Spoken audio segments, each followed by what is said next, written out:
Hello, everyone. I am pretty excited to be here to be part of this, this not a demand, but this intention that we are here for the need to change. We've got some extraordinary people here today who I'll introduce. But first I'll introduce myself. I'm Lesley Taylor. I'm the chair of NAPCAN, the National Association for Prevention of Child Abuse and Neglect.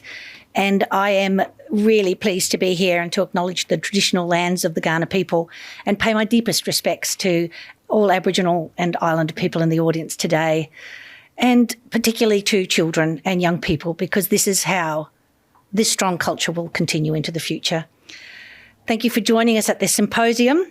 And before we start, I would like to introduce you to Harley Hall, who is a proud Ngarrindjeri, Gokatha and Wirangu man with strong Kaurna and Ngarrindjeri bloodlines. So please welcome you to the front to do the welcome to country, and also to Auntie Patricia Agus. Thank you.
Namani, Poliana Mayunapindi Munakuma, Martin Younger Ghana na Wangani Mani Naputni, Tapulu Perichi Ghana Utangi Wandi, Nadluminga Maninindi Bukunako, Nadluminga Maninindi Bukunako, Natu Ghana, Poliana Mayunapindi Munakuma, Padiaduadu.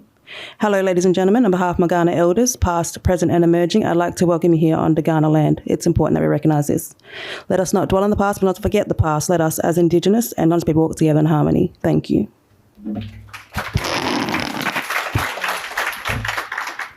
So we want to thank you, Mob, for having us here, share our culture, welcome you to the country. But before we leave, I want to share pay my respects to this humble instrument, We all know what this is called, yeah? Feel free to call out, like to mingle with the crowd, So, Yiraki, yeah, deadly. So, didgeridoo has probably been its name for, 40 seconds in the course of history, but we say Yiraki, and we say Mangmak Yongle, which is paying our respect in the Yongle language, and thanking our Yongle family for sharing this humble instrument, one of the oldest instruments in the world. I was lucky enough to be showing this Yiraki and how to play this from my father, and we all know Yothi Indi from the 90s. So Yothi Indi, when I used to come to Adelaide, they became like family, and I was lucky enough they lived at my dad's house, and my dad got paid to drive them around and look after them while they were down here on our country. And this is something that they've passed on to my father, that he's shared with me, and this is what I share with the world. Pass it on to my son.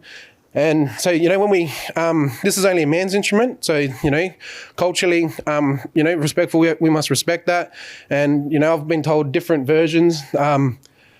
We all know that, men can't have babies, although this is 2025, anything's possible, I think. But,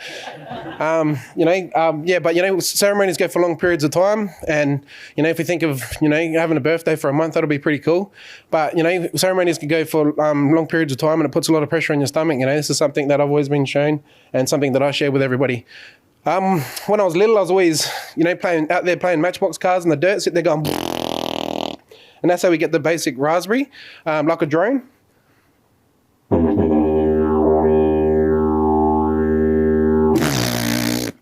So it sounds funny. I do a lot of stuff with young fellas in schools and stuff, and they always laugh at that. But so for the basic drone, we do a raspberry. So, and then when we think about some of the animal sounds, so if we think of the dingo.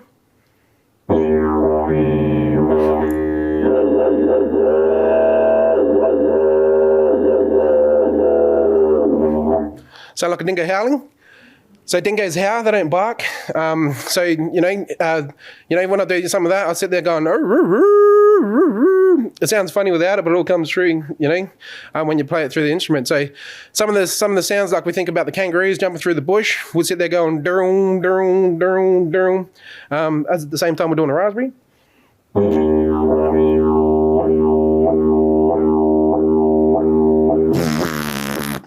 So it sounds funny.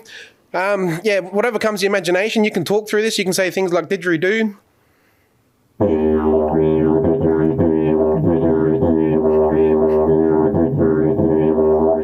A lot of beatboxers and that, I think they're deadly on this, and they just mix up all different things. I feel like I don't have rhythm, but, if we talk about circular breathing and stuff, it's about having a bit of a flow. So when I breathe through my nose and out my mouth, it's a little bit like a bagpipe. And I use my cheeks and my throat to squeeze the air out, a little bit like a bagpipe. And at the same time, I take a quick, sneaky little breath. So something like this.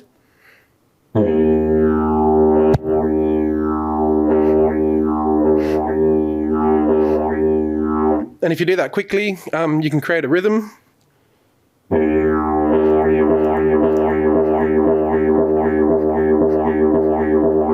So that's just doing a raspberry and breathing, But anything that comes to imagination, you can pretty much do through this instrument. So the kookaburra, I'm sitting there going, can you do that? Too early, eh? So, with the kookaburra through the humble instrument, it might sound like this.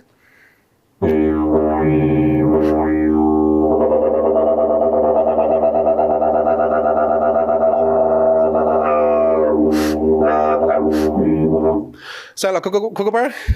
I hope it did. But now we want to thank you for allowing us, to welcome you to the country, and hope you all have a great day and have a great meeting. So thank you.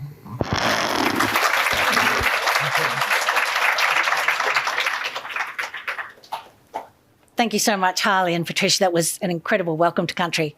I feel very welcome. Thank you. Okay.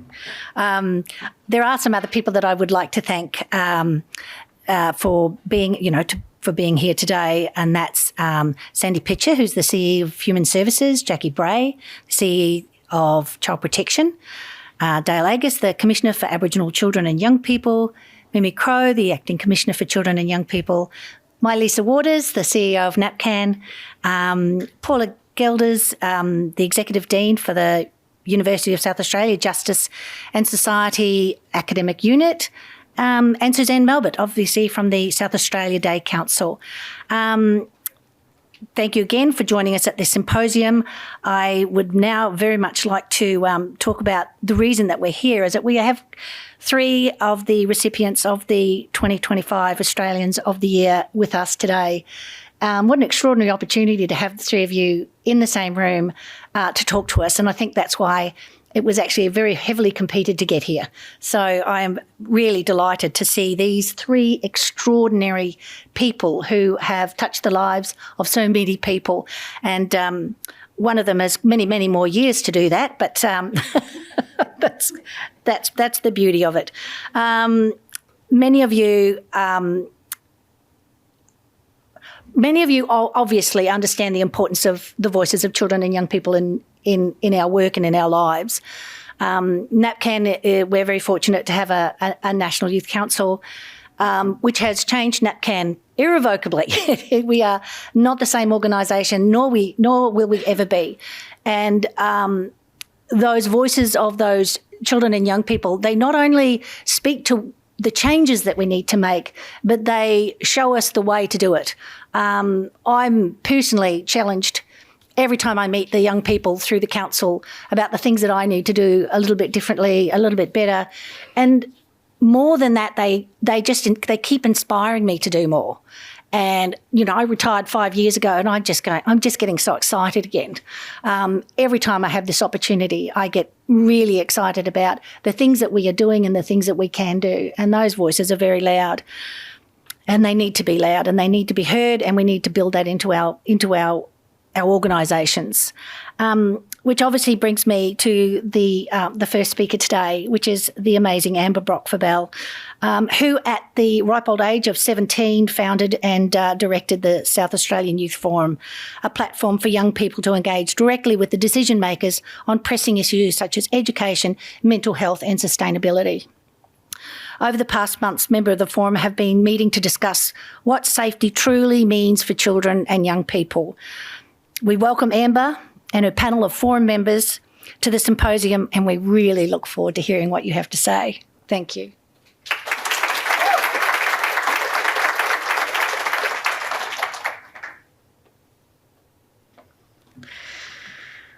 Firstly, thank you, Harley and Patricia, for their beautiful welcome to country. And I too would like to acknowledge we're meeting on the traditional and unceded lands of the Kaurna people, and I pay my respects to the elders past, present and emerging. Good morning, everyone, and thank you for being here. Thank you to Lesley, Leah and the team at the Australian Centre for Child Protection, and thank you to Charlie for using your platforms today to amplify an issue of such urgent importance. Please note that we will be speaking on heavy topics surrounding family, domestic, child and sexual violence, so we do not mind at all if you need some space outside. My name is Amber Brock-Fabel and I'm the founding director of the South Australian Youth Forum, and honoured to serve as the 2025 Young Australian of the Year for South Australia. I started the South Australian Youth Forum when I was 17, back in 2021, with the aim of creating space for my voice and the voices of my peers to be heard at decision-making tables we're too often excluded from. 4 years later, we've grown into the largest youth-led advocacy body of its kind in the state. We've knocked down locked doors and kept them open for others to follow. At its heart, our mission remains simple: to ensure young people, particularly those under the age of 18, who currently have no formal say over their own lives and futures, are given the right to be heard. Too many conversations happen about us, without us, and over our own heads. We may not hold the titles of doctor or professor, or even a university degree or school completion, but what we bring is just as vital: the lived experience of what it means to be a young person today.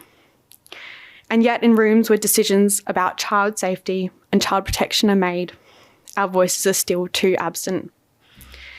This year's National Child Protection Week's theme is every conversation matters, shifting conversation to action.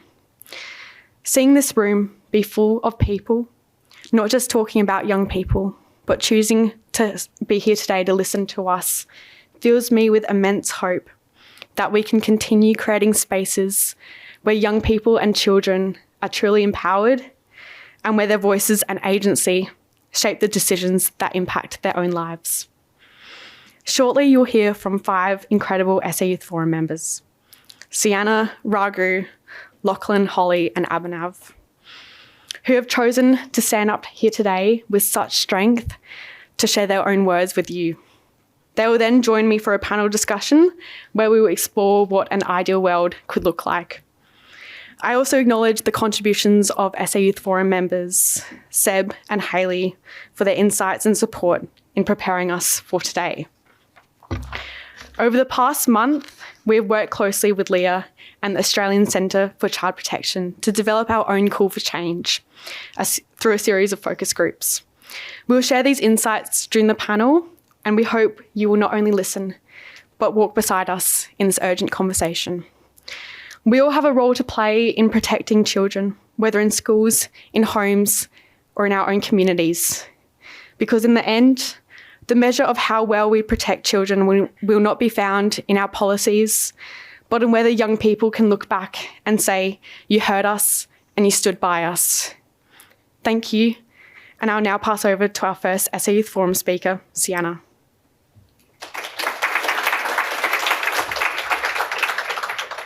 Housing, or lack of it, has been a topic in politics and the media for decades. We hear promises, plans and policies rolled out year after year, yet the reality remains that there is still no real viable solutions for young people who find themselves without a safe place to live. I don't speak about this from the perspective of statistics, research papers or political talking points. Instead, I speak about it from my own life because I have experienced homelessness. I have felt what it is like to fall through the cracks of a system that was meant to support me, and I have witnessed firsthand the failure of agencies that were supposed to provide stability, safety and care. When people talk about housing, it is too often reduced to the idea of four walls and a roof. But for those of us who have lived through homelessness, housing is so much more than that.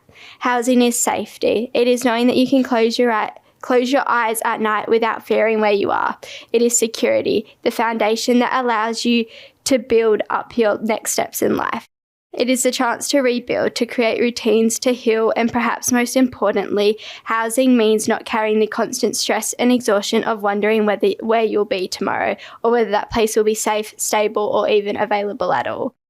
Every person who has experienced homelessness carries trauma, some of it because of the constant moving, the insecurity, the constant fear of not having somewhere safe to go, or the way we are treated, pushed aside, or ignored by the very systems and institutions that claim to exist for our protection. Some of it comes from the way society chooses not to see us, reducing us to a stereotype rather than recognising us as people with dreams, potential and worth. Unless we create real solutions that go beyond temporary fixes, that trauma will not go away. It will compound, shaping the future of countless young people who remain stuck in cycles of survival rather than being given the tools, the security and the opportunity to thrive. Housing is not just a basic human need. Instead, it is the foundation upon which every part of a young person's life is built. Without it, nothing else is possible. So when we talk about homelessness, let us stop pretending that short-term band-aids are enough. Let us stop viewing housing as an optional extra or a privilege that some people are lucky to have. Safe and stable housing is a right, and until we treat it as one, young people will continue to be failed by a system that tells us to prepare for the future while refusing to give us the chance to have one. We need change. I'll now pass over to Raghu.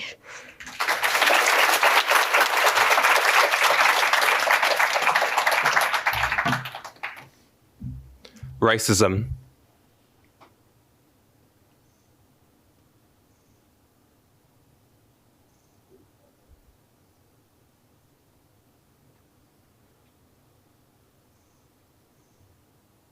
Australia has had a history of racism, from the White Australia policy to recent neo-Nazi movements. The history of this nation has been intertwined with discriminatory values. This adversely affects young people, evoking severe psychological harm while tearing at the social fabric of our community. The fact that we see each other as black, brown, or white, rather than as humans or as brothers and sisters, it's a sign that our differences have been vilified rather than the fact that it unites us. Those ideas plague the next generation, creating a horrible environment where belonging is something that must be proved and is yet still constantly questioned. Born in Malaysia, I spent the last 7 years of my life living in Australia. Where do I fit in, I ask you?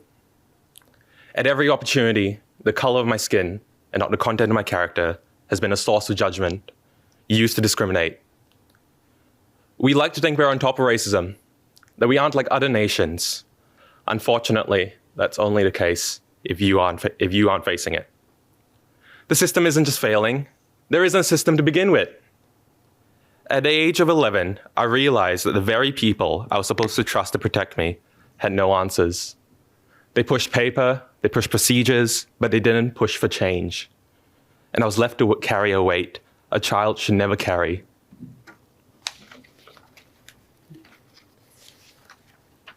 That is why I stand here today, not just for myself, but for every young person who has been indirectly told their pain is too complicated, too inconvenient, or too uncomfortable to deal with. Every day we delay, another young person is told that who they are doesn't matter, and I will not accept that. We should not accept that, and I refuse to be silent about it. We need change. I'll now pass over to Lachlan.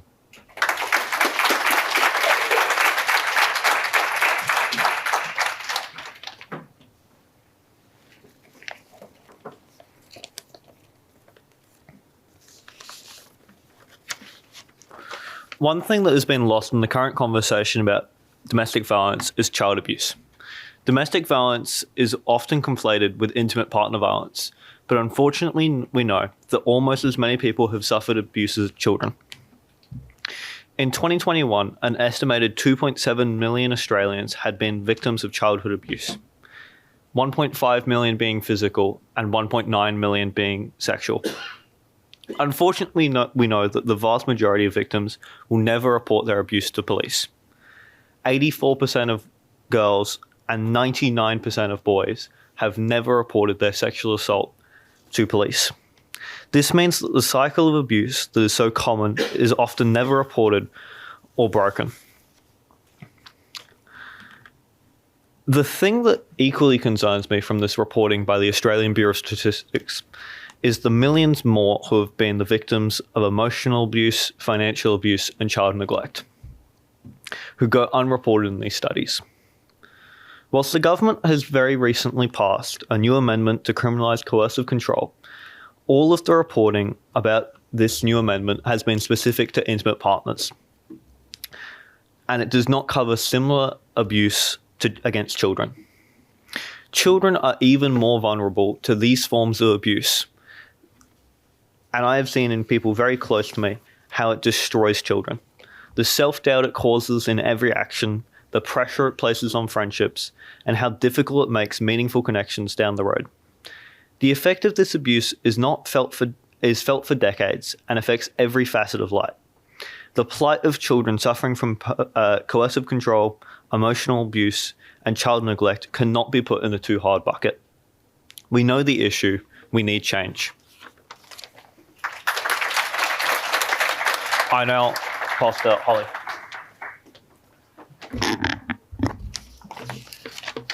Hi everyone, I'm Holly. I'm 16 years of age and I'm in year 11.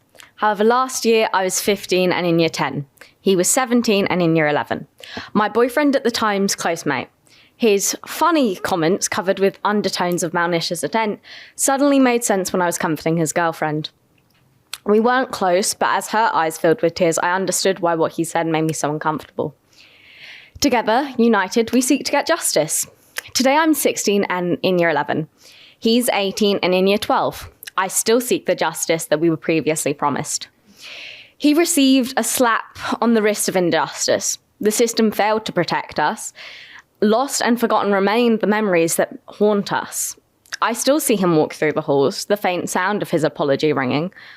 I don't stand alone in this injustice. We stand silenced by a system that cares more about reputations than repercussions.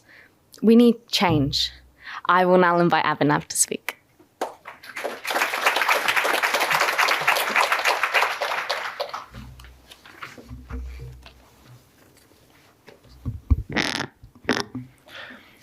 When we talk about family, domestic, and sexual violence, the focus often falls on what happens behind closed doors, but the reality is its impact doesn't stop at the home. Children and young people often carry the weight of this trauma into every other part of their lives, and I have seen this firsthand. At school, it shows up in ways that unfortunately teachers can easily misread. It could be things as difficulty concentrating, could be sudden drops in grades, it could be a constant tiredness, it could be kids sleeping in class. And for some, school is supposed to be a place of safety, but for others, it's another place where often children and students feel isolated and essentially unable to connect with their peers who simply can't understand what they're going through at home. And socially, these young people often struggle to build trust, to build friendships, or to simply feel like they belong in what's supposed to be an inclusive environment. Many withdraw completely. And others act out in ways that only deepen the stigma that surround them. The violence that they experience at home teaches them to see the world as unpredictable and unforgiving. And these effects aren't short-term, as many of us know. They're cycles of trauma, as my friends mentioned. They transition into adulthood, and that simply means high risks of bad mental health, could be substance abuse, and it could be they themselves perpetrating violence in future intimate partner relationships. So when we think about child protection, especially in our National Week, we need to think a bigger picture than just keeping kids safe at home. It's about making sure schools and community groups such as sporting clubs, etc., are really places where kids can show up, and these places are trauma informed and they're supportive, often to the invisible pains that these kids are experiencing. And if we ignore the way that family, domestic and sexual violence shapes a child's world outside of the place where the abuse occurs, then we're only ever seeing half the picture. We need change. I'll pass back to Amber now.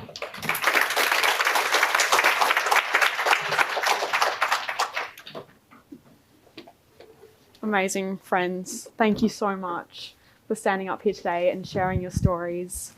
Very powerful insights, and the time you spent working with each other and Leah to come up with our call for change as well. I have a few questions for all of you. So starting us off, what does change look like for you? It could be in schools, in communities, in the ideal world. Should we start down there with you, Lachlan? Go on, I can start us off. So I think for me, the changes that we wanted to see about coercive control was very simply expanding the current legislation that has just been passed to include children. I'm aware that legally there's going to be a couple of changes to it due to the legal differences between an adult and a child, but children are equally vulnerable to coercive control, and it can't be something that we just ignore. And then additionally, given how low the reporting rates are for child abuse, we need to seriously consider alternatives to the legal system that can be used to provide assistance to children. We know the long-term effects that come from child abuse, and we can't just leave the 90-odd% that never report abuse to police. I think that simply isn't good enough that we leave them on their own. Thanks, Lachlan.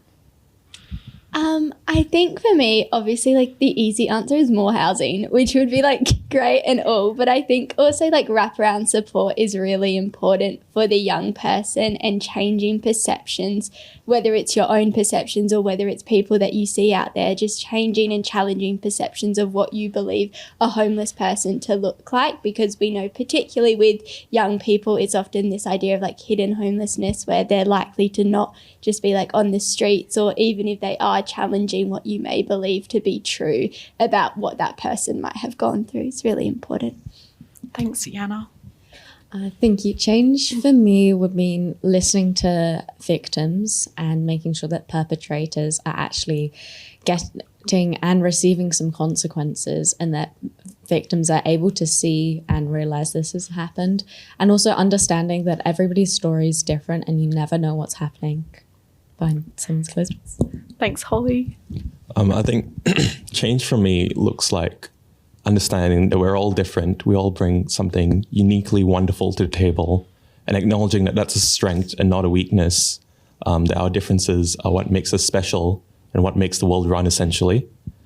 And knowing that that type of information is spread throughout our schools, in respectful relationships classes, in consent education, in these really vital topics that I feel are not as covered in depth as physics or maths, but are more important.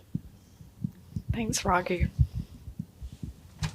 On the point of social housing, I speak in an idealistic world, of course, like many young people do speak about. But I find it quite shameful and upsetting often when we talk about social housing and its availability to family domestic violence survivors, because of course there's a sort of criteria that a person might have to fill out or sort of check boxes in to have access to this social and domestic housing.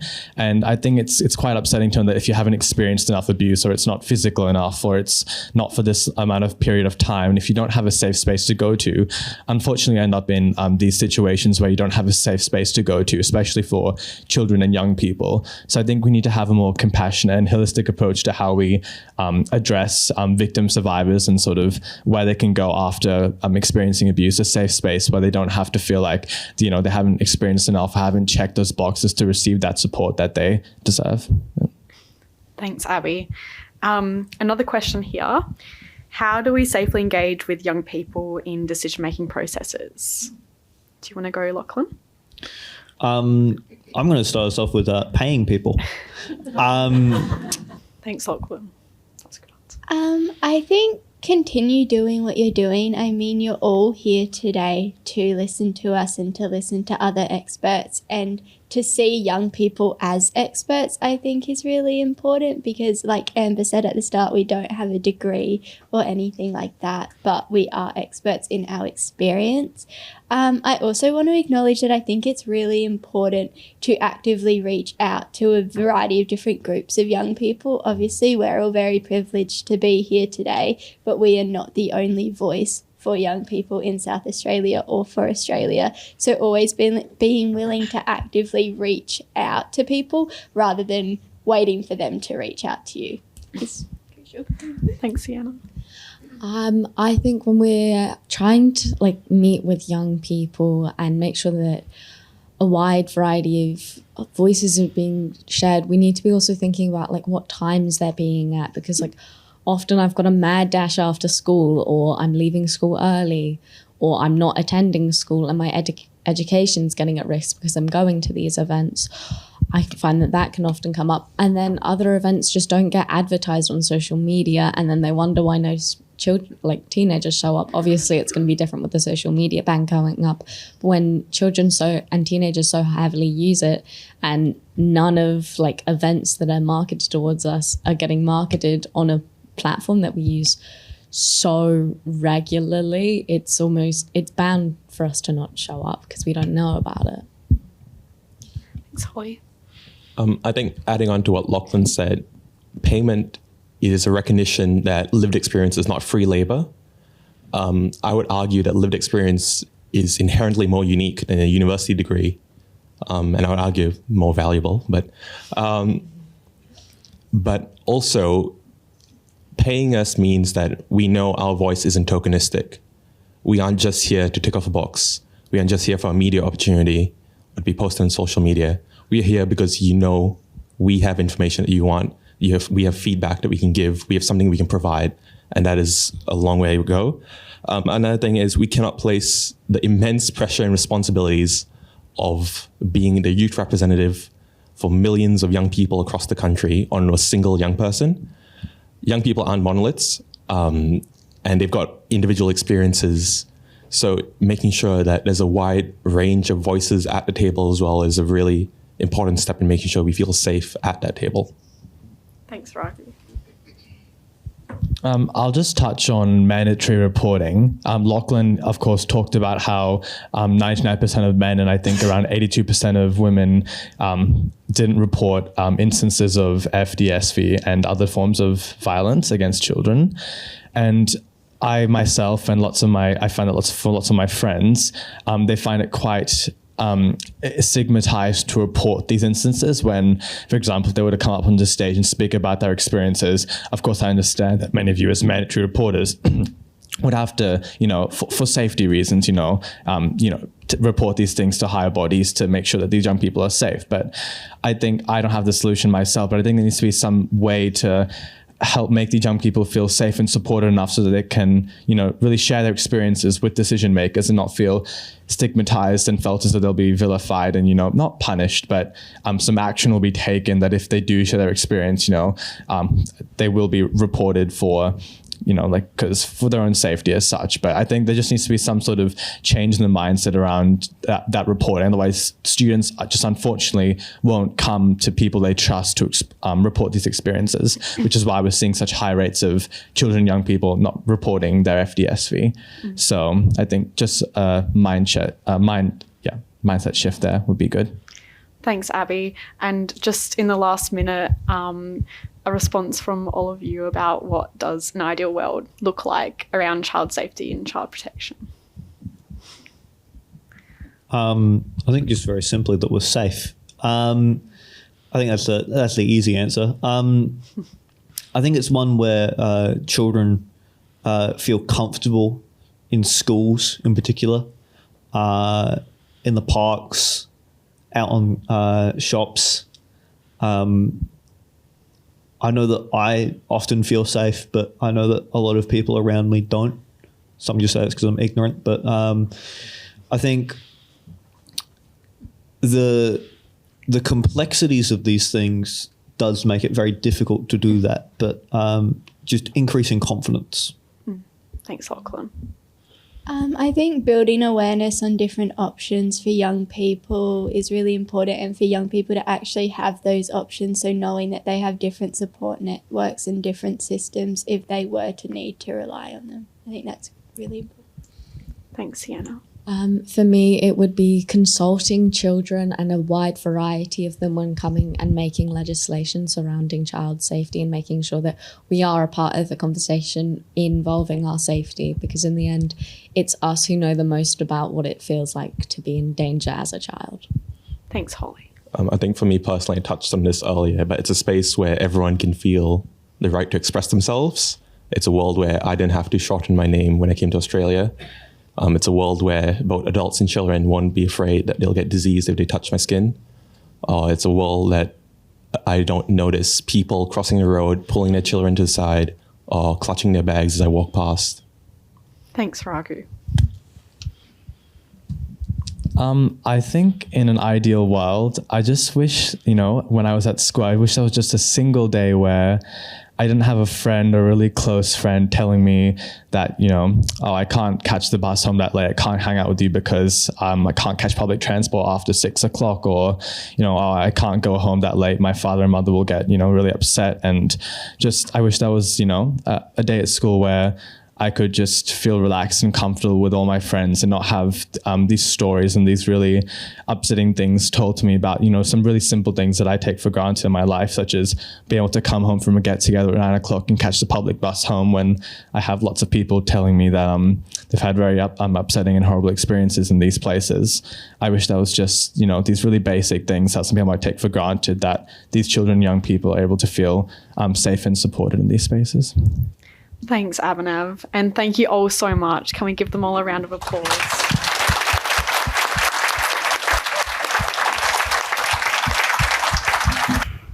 I'm actually quite touched. That was very powerful, and I will take those messages with me. Now it is my privilege to introduce someone very special. It is the Senior Australian of the Year, Mr. Charles Jackson, with the Order of Australia, and Adnian Matna man from the Flinders Ranges, who will speak on child safety and child protection services from his perspective as First Nations. He is uniquely qualified, having worked with Aboriginal children for more than 50 years.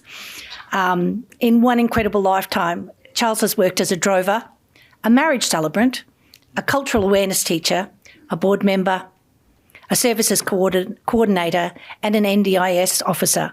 Please join me in welcoming him to the stand.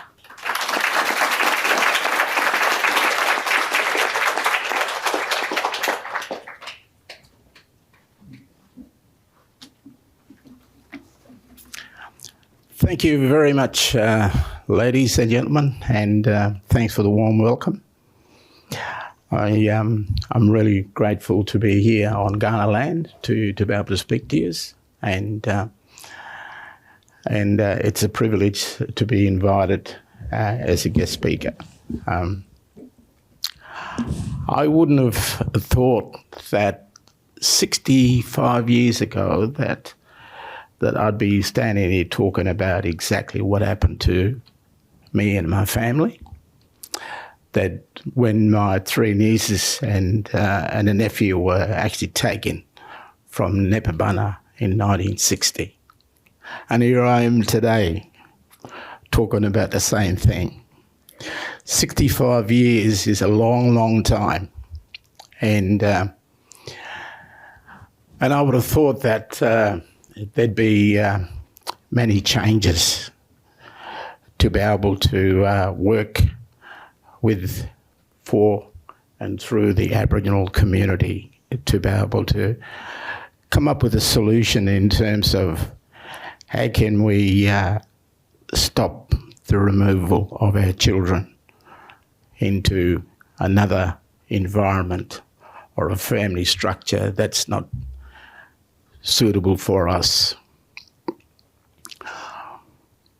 I worked with the Aboriginal Family Support Services here in Port Augusta, Whyalla and Port Pirie.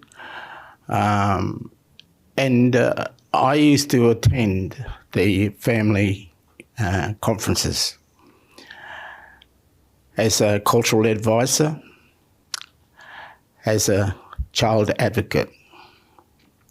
So I don't really know what that means, but the purpose of it was that these conferences actually organised by the Children Court from Wright Street here in Adelaide.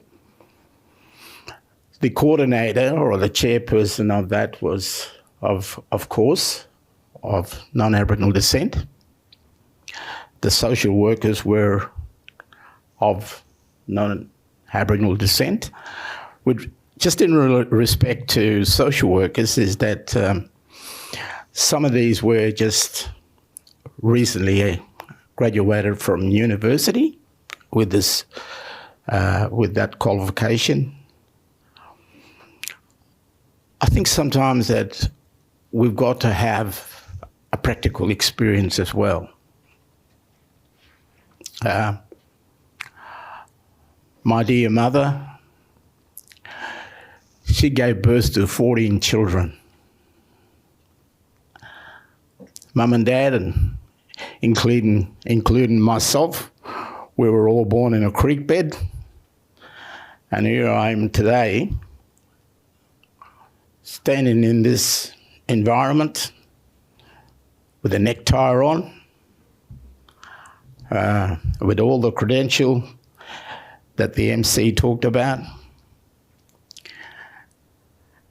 And so in other words, when you go back through history, that before colonisation, that we had a very strong cultural structure. Unfortunately, after colonisation, that structure has been dismantled. And when I used to do those family conferences, my role is to be able to, as a cultural advisor, is to talk about the cultural background of children's.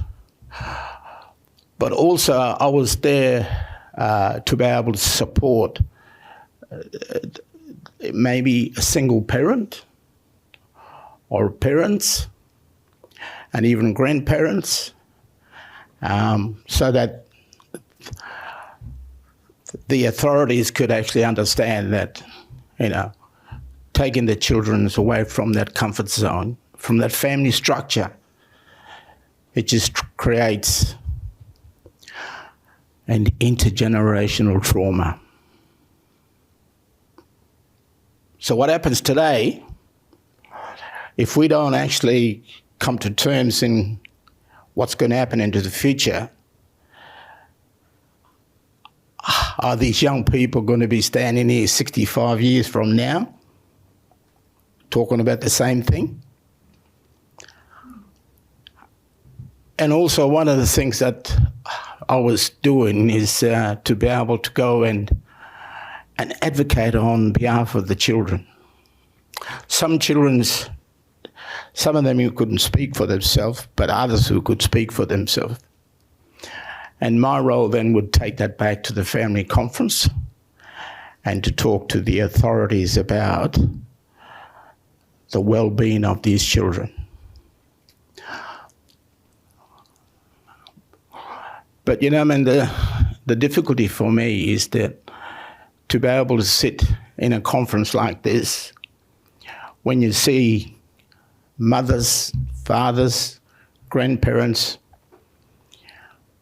they want nothing less but the kids to be able to remain within the family.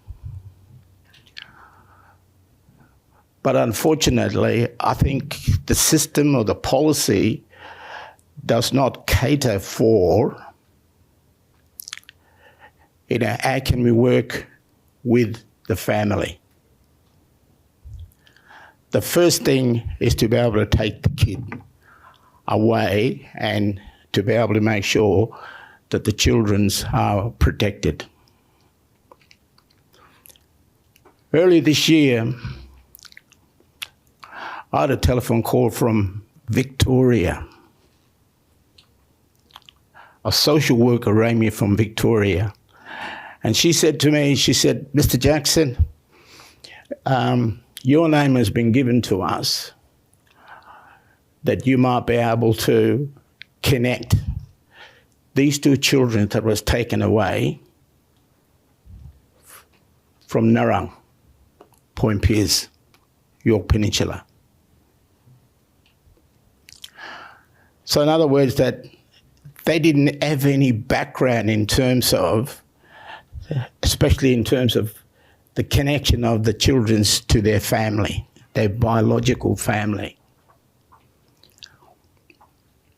One of the things that I used to say to DCP is that what we need to do is to be able to help Aboriginal communities to be able to establish a genealogy. Because the genealogy actually identifies the family structure, you know, the birthplace and the families and so on.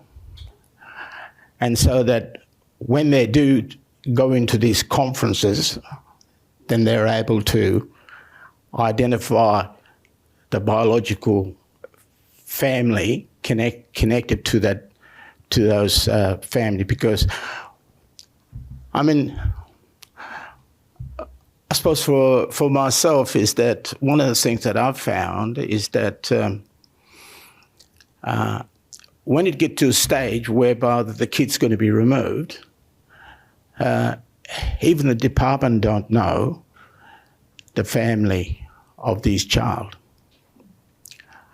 And I think because if we just continue to take children from their biological family, they will not only that they will lose their family structure, but they will lose their identity, they will lose their culture, and they will lose their well-being in terms of when they grow. Because I am 100% sure, and because, you know, I'm at a stage now whereby that I'm on the downhill, I suppose, that whereby that my time is going to come to an end. All right. I just want to let people know that I don't think so that I'm going to see a dramatic change in terms of children who've been removed from their biological family during my lifetime.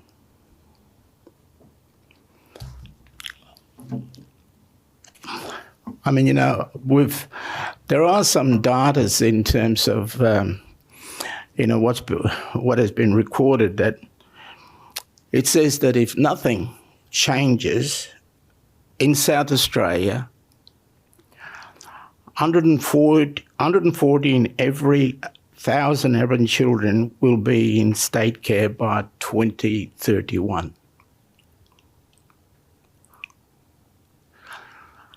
So are we creating employment for people within the bureaucracy, or are we saying, hang on a sec, instead of we invest in that sort of a money, why don't we invest more money in actually working with the Aboriginal families so that they can establish themselves, they can build the foundation, and so that these kids will not be taken into an environment whereby that they are treated as not being accepted.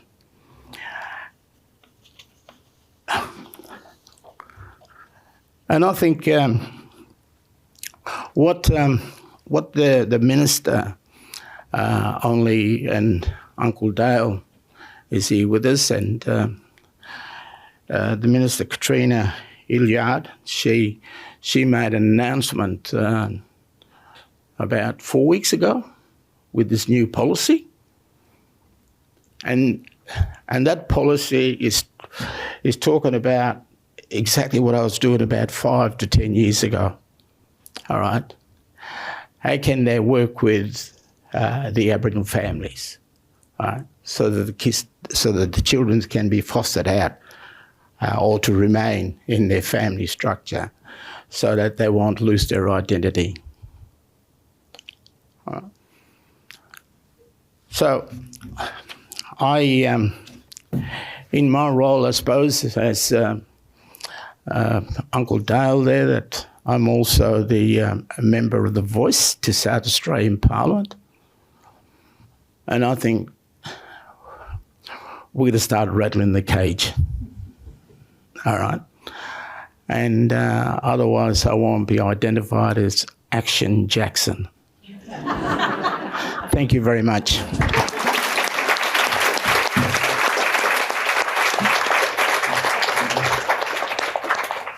Thank you, Action Jackson. Thank you so much, and what a powerful statement about investing in families, investing in our young people and investing in families so that they can keep their children.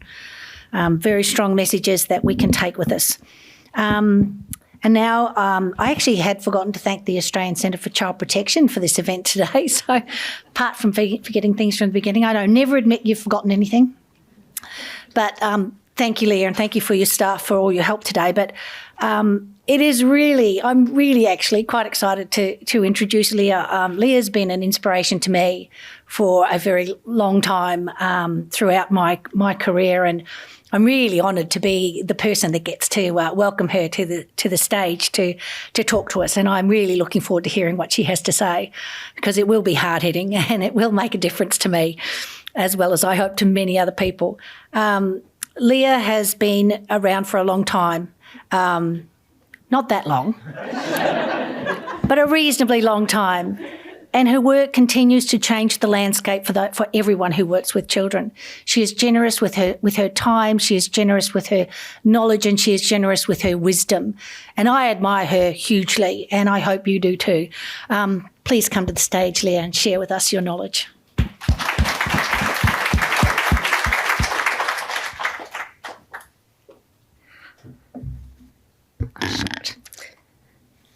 Thanks so much, Lesley. That was lovely. And your mum's here. I know, my mum is here.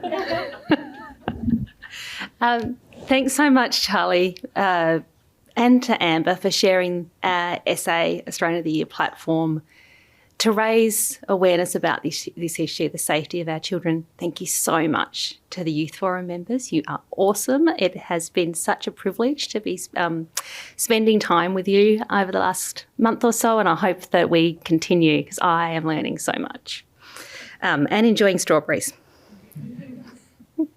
I too acknowledge that this always was and always will be Kaurna country, and pay my respects to elders past and present.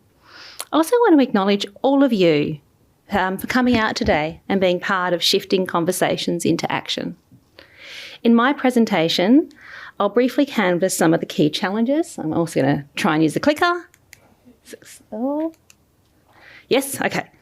I'm going to briefly canvass some of the key challenges, demonstrating why it's time for change. I apologise for those for whom this content is familiar, but it's important context. And I'll be quick because what I really want to talk about is some of the opportunities that I think are within our grasp to create genuine change. We've had multiple inquiries across Australia which have repeatedly highlighted failures in our systems for protecting children. And this is not solely a South Australian problem, it's one of the points I really want to bring home today. Reforms stemming from these inquiries have focused on systemic changes largely designed to prevent families from entering statutory child protection. So that's been our goal. But despite these efforts to reform, long-term trends show demand on child protection services have been unrelenting. Here in South Australia, 1 in 3 children are reported to child protection by age 10. That's up from 1 in 4 at the time of the Nyland Royal Commission, despite all of our best efforts to change. And as we've heard from Charlie, First Nations children and families are disproportionately disadvantaged by failing systems across Australia. With a holding on to our future final report suggesting removals are approaching levels akin to the stolen generations. So why can't we sustain positive change and prevent child and family involvement with child protection? It's not lack of effort. And it's not that we've had no success. But the world keeps changing. And as we've attempted to restructure and reform our responses to families, the world around us shifts and changes, creating new challenges. As Lesley pointed out, I am getting old. We now have a housing and cost of living crisis, pushing more families into poverty and disadvantage, with downstream impacts on decision making in relation to child removals and reunification. We've seen the numbers of children in care and the intensity of their needs. Oh, I've got these the wrong way around. Let's see if the intensity of their needs continuing to increase while the number of carers ever dwindle. Now I'm going to go backwards. Right, here we go. And we continue to see the devastating impacts of substance addiction on families with drugs like crystal meth, which didn't exist when I started in this field and have fundamentally changed the nature of violence. Another thing that didn't exist when I started, the rise of the virtual world, which has created new and unprecedented challenges for the safety and well-being of our children. And as with the rates of abuse and neglect, the prevalence of gendered violence remains unacceptably high and intrinsically linked with the epidemic of child abuse and neglect, as shown in the South Australian Family, Domestic and Sexual Violence Royal Commission, and as pointed out by our young people today.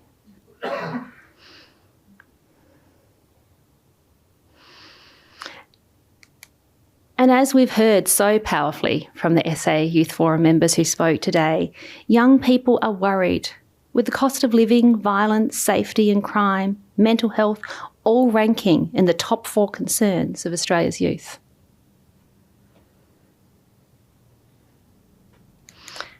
And when we consider the challenges of our time, we must also face the reality that as we struggle to play catch-up, babies are born, children grow up. And when we fail to disrupt disadvantage and support healing, we see cycles of vulnerability that accumulate, compounding over the lifespan and reaching across generations. We must take into consideration the changing nature and growing complexity of our world when we consider the challenges that we've experienced in achieving effective reforms to child protection.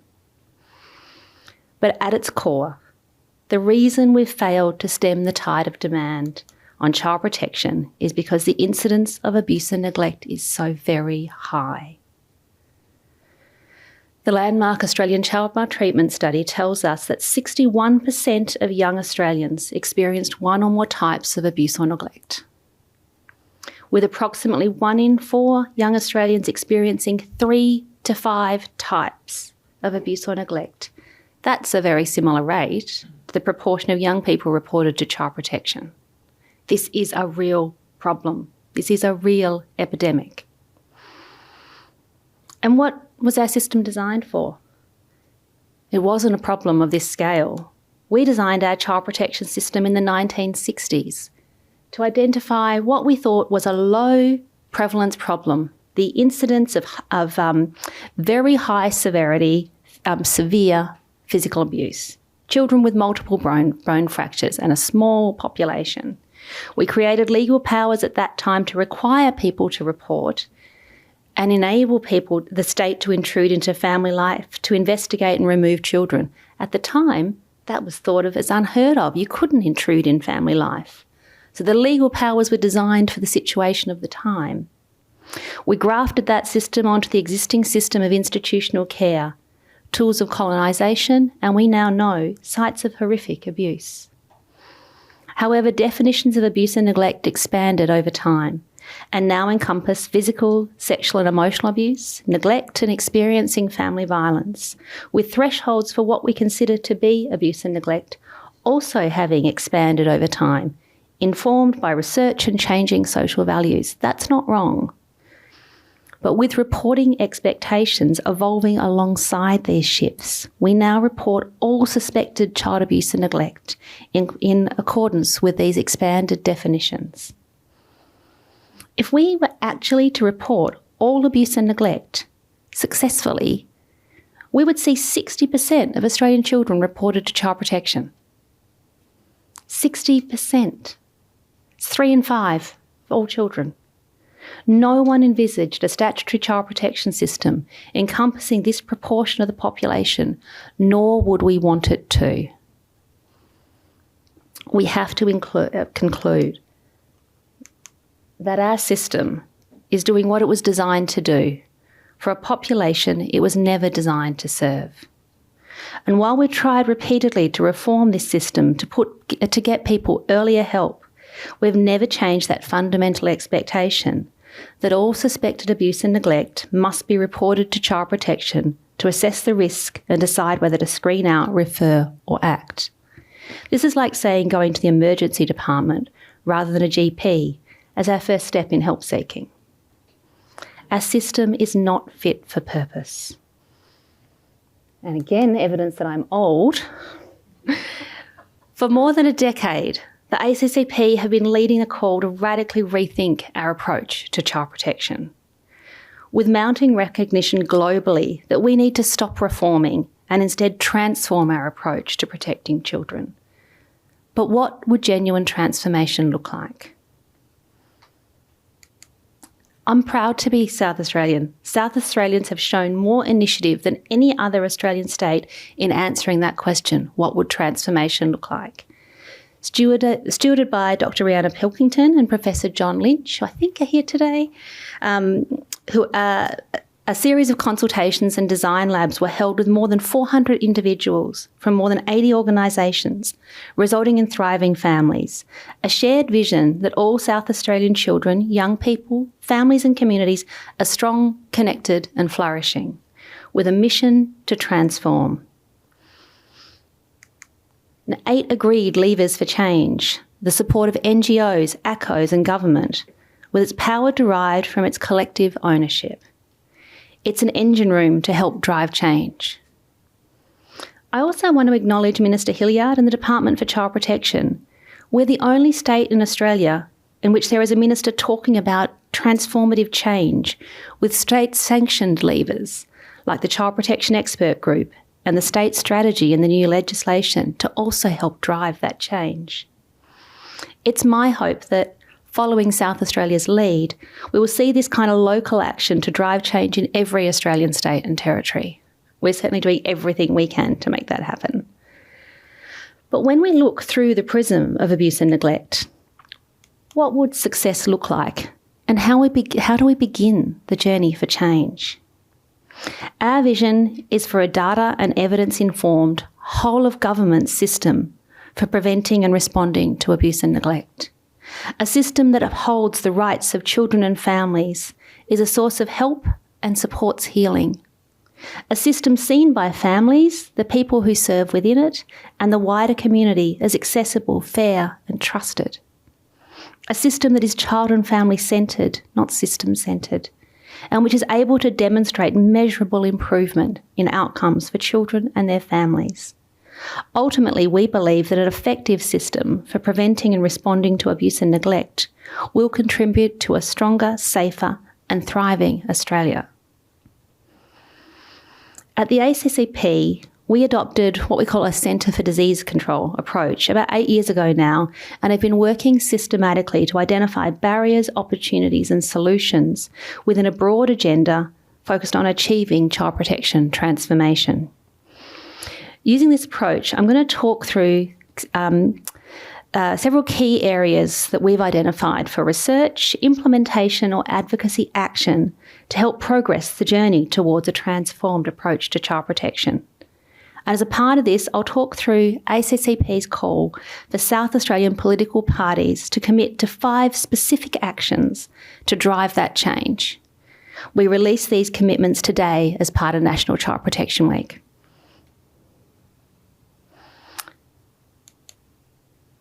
So starting up, what if we didn't report all abuse and neglect to child protection? I want you to really think about that. The principle of least intrusive intervention is critical when we use statutory powers. When we report children with help-seeking parents who, with support, can keep their children safe, it's actually a principle we're failing to uphold. The implementation of the threshold of significant harm in the new Children and Young People Safety and Support Act here in South Australia is an opportunity for SA to enable direct referral into family support services and change reporting practices so families are able to access help without a report to child protection. The ACCP is calling for a commitment to trial these new initiatives. However, a change to mandatory reporting law and practice is insufficient. Alone, it may even be dangerous if we do not address the chronic unmet need resulting from South Australia's underinvestment in supports for families. Appallingly, more than half of SA families who are referred to the Child and Family Support System do not receive a service because there are simply not enough services. However, new data from the Department of Human Services that I'm able to share publicly for the first time today show that more than 90% of children in families who engage in high-intensity family support do not enter out-of-home care.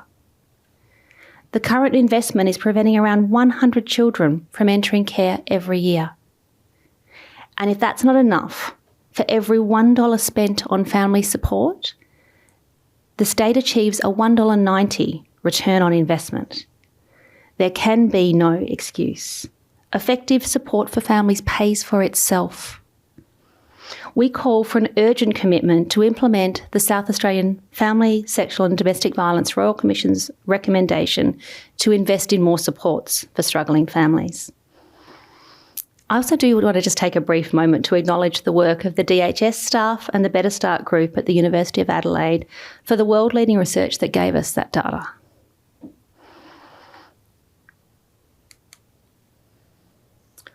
We've long argued that protecting children is everyone's business, but the way we've applied and spoken about a public health approach in our field has actually hindered this goal and created service cliffs for our most vulnerable children and families. Let me show you what I mean. In a public health approach, primary prevention is applied to the population of children and families with no, let me get my clicker working there, with no known risks for abuse and neglect. Secondary prevention refers to intervention to prevent further abuse, is for families with known vulnerabilities, but where abuse and neglect hasn't happened. And tertiary prevention refers to interventions to prevent further abuse or neglect where it's already happened. Now, we often use a pyramid to reflect that.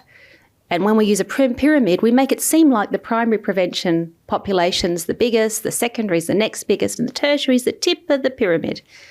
ACMS, the Australian Child Maltreatment Study, it tells us that actually a tertiary population is by far our biggest population, and I can't tell you the size of the primary and secondary populations. We can't just take the pyramid and assume that it is epidemiological data. It is not. However, our service system is made up, so we did take that and we applied it to our existing service system, but our service system is made up of services established for a range of different issues and needs. Universal services describe services, supports and interventions without eligibility criteria, such as primary healthcare, education and child protection. Children and families need to be able to access universal services, regardless of where they sit on a continuum of risk for child abuse or neglect. I do feel like I'm struggling. This room, I never can use the clicker in. The service system also comprises targeted services. Services and supports with an eligibility criteria, such as allied health, disability and family supports. Disability services, for example, could be providing supports to children and families with no identified risks of abuse or neglect, right through to children in care. When we talk about universal and targeted services that are designed for another purpose as primary and secondary for prevention for abuse or neglect, we have inadvertently closed doors to children and families in which abuse and neglect has occurred. We also need to rethink how well we're actually meeting the needs of children and families who have experienced abuse and neglect in our universal services. If 60% of the population have experienced abuse and neglect, should we be calling on our universal services, demanding that they be trauma-informed, that they be designed for the majority of the population? Turning finally to the dedicated tertiary services, we see a dearth of tertiary therapeutic supports. We talked about tertiary as though it was child protection, the end. We need therapeutic supports for the impacts of violence, abuse and neglect across the lifespan. This is a critical gap that must be addressed if we are to actually start disrupting those trajectories to support healing. As a start, we're calling for a commitment from all political parties to improve access to child and adolescent mental health services for child victims of violence, abuse and neglect, as recommended by the Family, Domestic and Sexual Violence Royal Commission. However, while addressing these gaps is critical, we need to go beyond programs to a genuine whole-of-government response to preventing and responding to child abuse. While ever child protection is seen as the agency responsible for preventing abuse and neglect, we will continue to fail and we will continue to unfairly judge child protection for the failures of our whole of government response. Poverty, homelessness or a lack of access to help should never be sufficient cause for a child to be separated from their parents. We are calling for a commitment to introduce new KPIs for all heads of government agencies to demonstrate how they're working to keep children out of care, as a key lever to drive a whole-of-government approach. We're also calling for government agencies to commit to interagency protocols that map out how government departments are expected to work together to help key populations with diverse and intensive needs.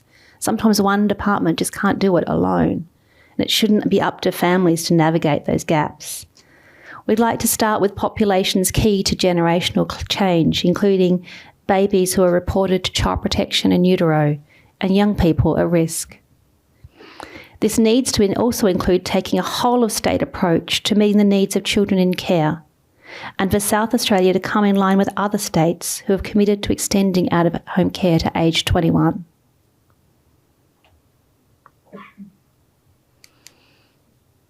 These are all really important systemic changes and reforms to protect families from unnecessary child protection intervention. But transforming child protection has to include actually rethinking the role, structure and functions of statutory child protection intervention.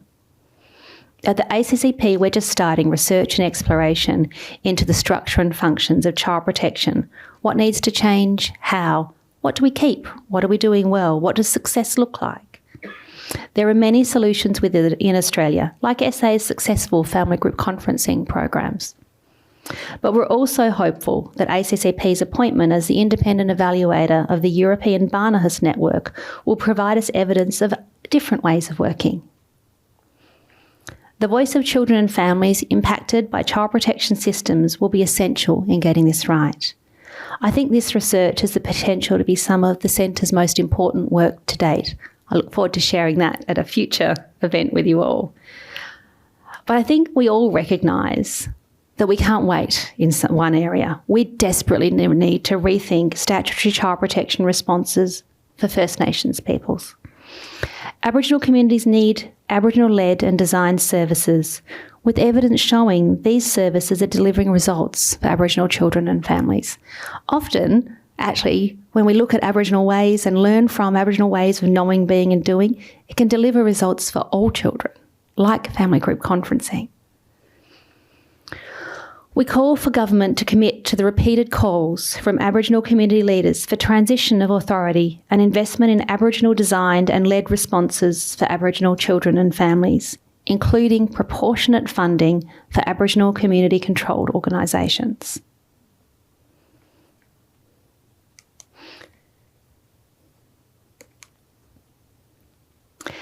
As we re-examine what we know and where the gaps are in our knowledge, we, and particularly those with a lived experience of our system, already hold a lot of the answers about what practice works. And in Australia, we're privileged to be able to learn from Aboriginal ways of knowing, being and doing, a culture that supported children to thrive in families and communities for millennia. What we need now is the courage to really listen, to pay attention to what we know works and to be prepared to dismantle the services and systems that are not serving us well. There's a lot about our approach to protecting children that needs to change. But before I close, I wanted to acknowledge the professionals within the system who came into this field because they wanted to be part of the solution and are striving to support children and families. You're rarely thanked, and you're too often held to account for the failures of a system we all inherited. So this National Child Protection Week, I wanted to thank you all for your commitment and partnership in shifting conversation into action. Thank you.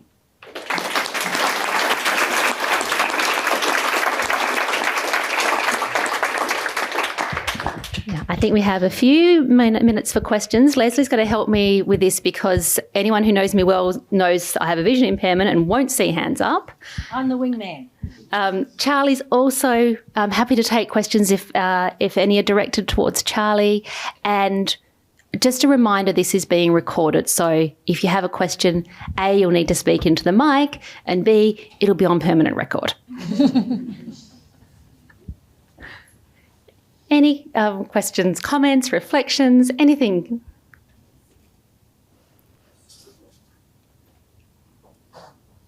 I think everyone's in awe. Or you're just desperate for morning tea. All right, thank you. Thank you, Leah.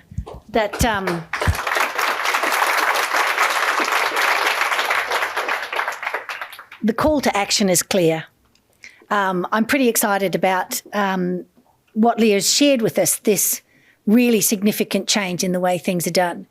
And please, if you're in an organisation, reach out if you're like-minded to be part of this. I suppose the other, because the theme of Child Protection Week is about shifting conversations, these conversations into action, I would call out for you in this room to think really deeply about what it is that you can do about hearing the voices of children and young people in your organisation, in your community, and apply that. we are all very busy people and we forget to listen. We need to listen really deeply. And that's a message that's come throughout this week, to listen really deeply and to actively engage our children and young people in solutions. And as an organisation, reach out to Leah and her team to be part of this extraordinary change for children in South Australia. Thank you very much for coming today.